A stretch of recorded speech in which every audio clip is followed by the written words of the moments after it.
Hello again. Good afternoon. This is Myesha Marie coming to do our reading the Bible together. I'm going to go ahead and read 2 Samuel chapter 18. I figured out what I did. I didn't mark my chapters properly and my titles. So I thought I was behind, and actually I wasn't. But we're going to go ahead and do again 2 Samuel chapter 18 from the New Living Translation, and then we'll be done for today. And prayerfully return back tomorrow to follow up with the next couple of chapters. So we're going to go ahead and get started. David now mustered the men who were with him and appointed generals and captains to lead them.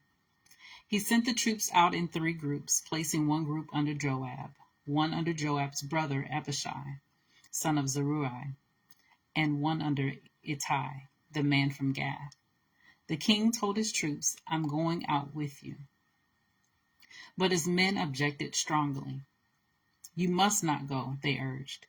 "If we have to turn and run, and even if half of us die, it will make no difference to Absalom's troops. They will be looking only for you.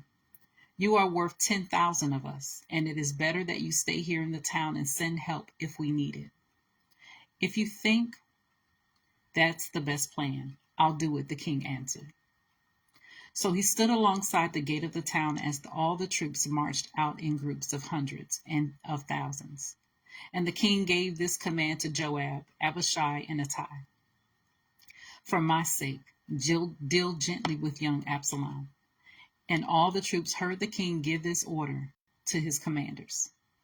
So the battle began in the forest of Ephraim, and the Israelite troops were beaten back by David's men. There was a great slaughter that day, and 20,000 men laid down their lives.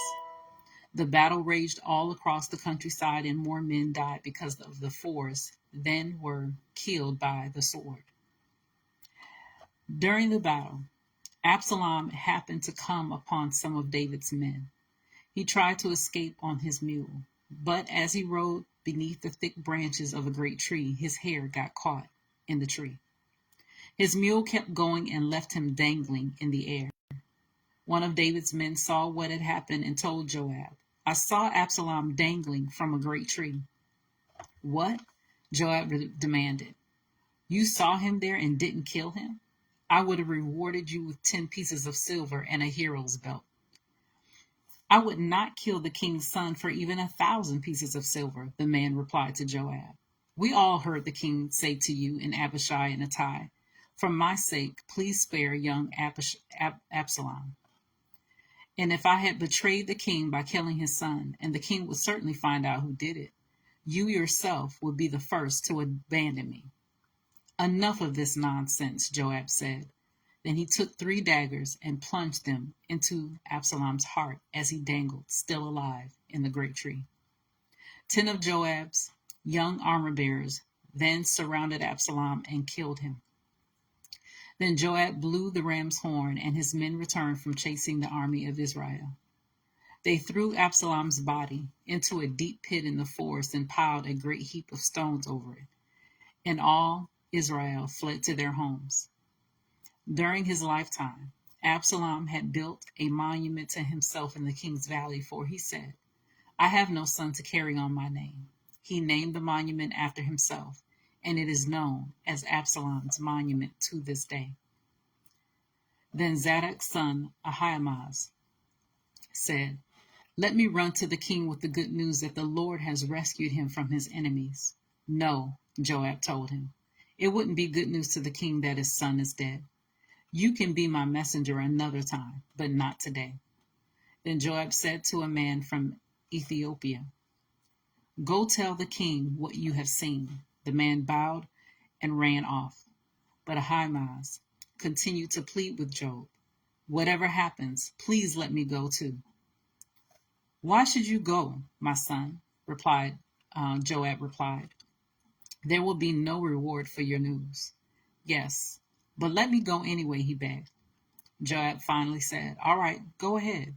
So Ahimaaz took the less demanding route by way of the plain and ran to Mahanaim ahead of the Ethiopian. While David was sitting between the inner and outer gates of the town, the watchman climbed to the roof of the gateway by the wall. As he looked, he saw a lone man running toward them. He shouted the news down to David, and the king replied, "If he is alone, he has news." As the messenger came closer, the watchman saw another man running toward them. He shouted down, "Here comes another one." The king replied, "He also will have news."